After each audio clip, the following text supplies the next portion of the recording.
when we weaponize our stories, well, if you poison the earth beneath your feet, ooh, the mother's blues, sing your freedom song. Yeah, I would say every other day on the strawberries. conservatives and liberals. Conservatives conserve, liberals liberate. We are not one or the other. We are not obligated to divide ourselves along those lines. Much deserves to be conserved. And there is also a whole bunch of bullshit from which we must find ourselves liberated, right?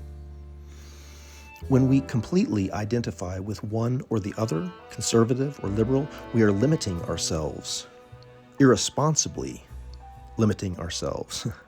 When we limit ourselves irresponsibly, we deny ourselves wisdom and we deny our peer groups that wisdom which we've denied ourselves. Strengthening a tribe member deepens a tribe. Depth tribes feed the world.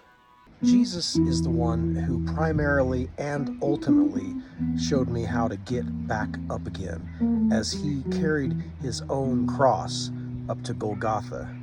He did have some help, much like Sisyphus pushed that rock up the hill over and over again, Camus having said that he must do that with a smile. We take it to where the cross has its work, and we die, and then we get back up again. Getting back up. Jesus showed us how to be resurrected as we discovered the stone had been rolled away.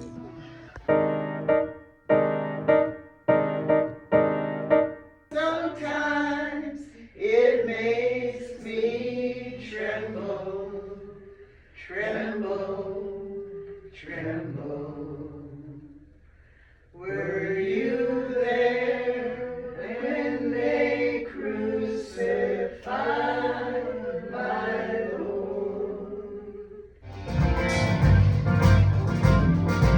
Oh, what Hosanna, you went down to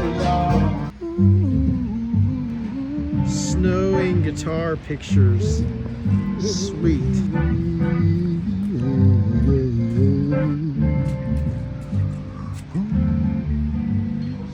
Nice. When the moon was full, they'd have a big ceremony, and the only light was the full moon. And all the sorcerers would come out, and they would dress as their spirit animals, which was really cool because I'm like the bat and the snake were the two most amazing ones. And then they would have, in honor, they would have the dance of the brave girls and the brave boys. And I had the honor of participating in that in my early 20s. It was a lot of fun. And you had to jump up and spin around. And it was pretty athletic. But that was one of my most memorable moments in Peace Corps. That's so cool. people. Let Pharaoh go. Without you, there is no Pharaoh. So all you gotta do to let him go is let him go. Just wake up tomorrow and say, bye, Pharaoh.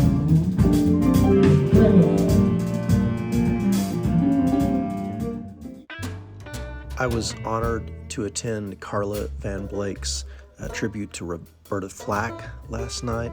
I got to reconnect with Robert Mueller and meet some new musicians. Robert Mueller, about 2 years ago at the IAIA, the Institute of American Indian Arts event that Delbert Anderson invited me to. So it was really good to connect with Robert again. We had a fascinating conversation. He's geared a little bit. He's geared a lot like me. It seemed like, sometimes you see yourself in your brothers and your sisters and your others. All these friendships can be beautiful things. They can also be challenging things. I have these friendships in my life now where it's like there's this surrender that we're all bringing to it, and we let it go and we come back to it. And I sure am grateful for the connection I have to Steve and Carla of Simple Truth. Thanks, Steve, Carla. God bless you and keep you.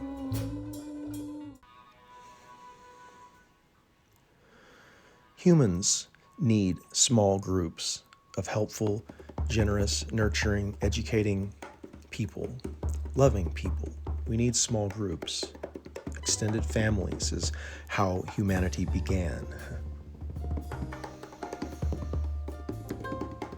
There's something in that wisdom that we've exiled ourselves from in the way that we exist today. There are some things we need to conserve about who we are. There are some things we must be liberated from.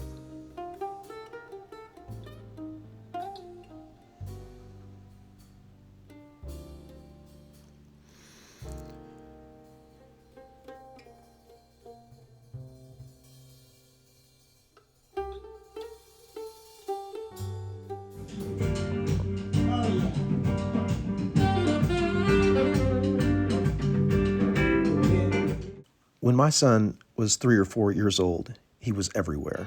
You know, just like kids are. Curious, searching, investigating, leaning in, leaning over to get a peek. We were at Red River, the whole family, at a family event, and the river was high and fast, threatening, if you know anything about the power of water. And my son, Joseph, he became very curious about that raging water. Once I understood that those waters were drawing him like a magnet, my archetypal storyteller, my internal archetypal storyteller showed up to help.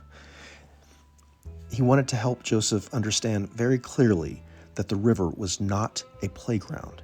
In fact, the river is a place of great misery and suffering, son. That river, if it ever got its hands on you, son, it would drag you away from your mother forever. You would be in a place where you would be lost forever, and we would never see you again, and you would never see us again. You would be forever separated from us. I asked little Joseph after that speech, my little red-headed, freckled bud, you don't want the river to take you away from us, do you, son? I projected my own fear as a father of losing my son into Joseph's little world. The river was hell, or separation from mother, father, tribe, forever, separation, exile. Do not go near the river. Do you hear me, son? There's a witch in that river who eats little boys just like you. What kind of cautionary tales have you been told? In what sense were they helpful? Have you ever been warned of something from which there was really never any danger at all?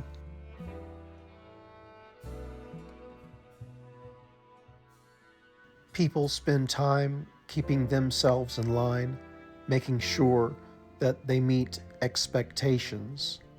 He who makes the rules calls all the others fools as he stands to receive his ovations.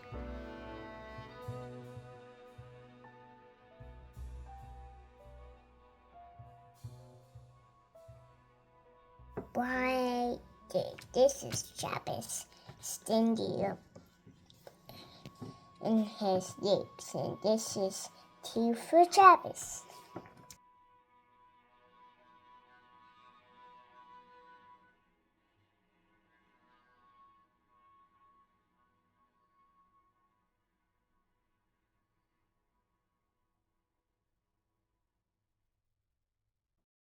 Yes,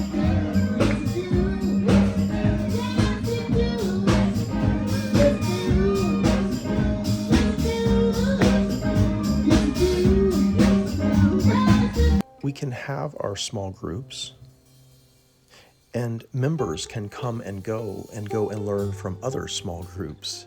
And all of this knowledge that our groups share helps us all as a people. I read once that humanity didn't compete.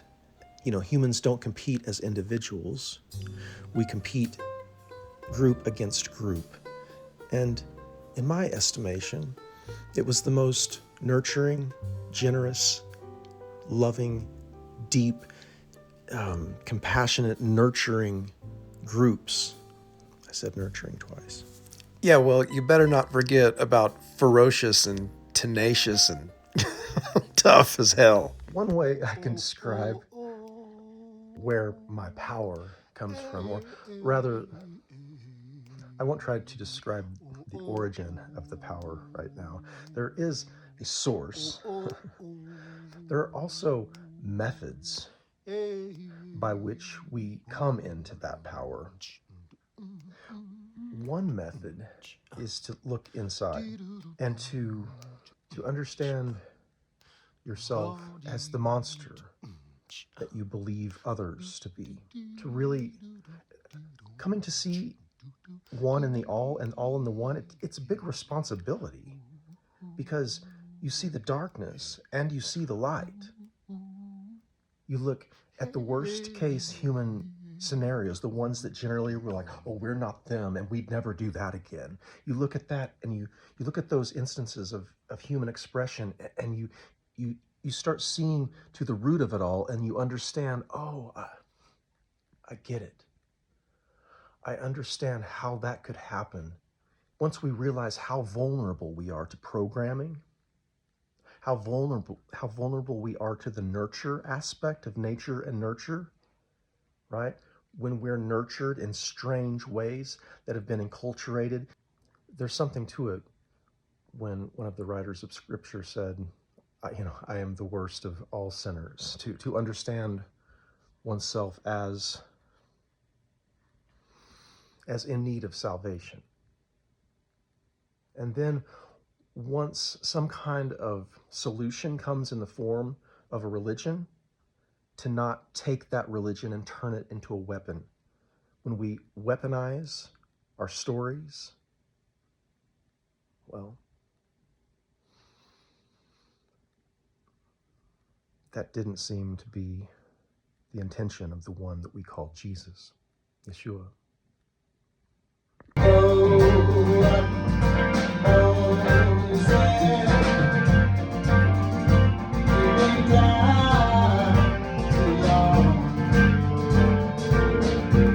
Jesus didn't come to start a new religion. He came to plant a tree. He did not come to start a new religion. He came to plant a seed. Every time I walk away from the spirit of life, I come to believe that he did not come to start a new religion. He came to plant a tree.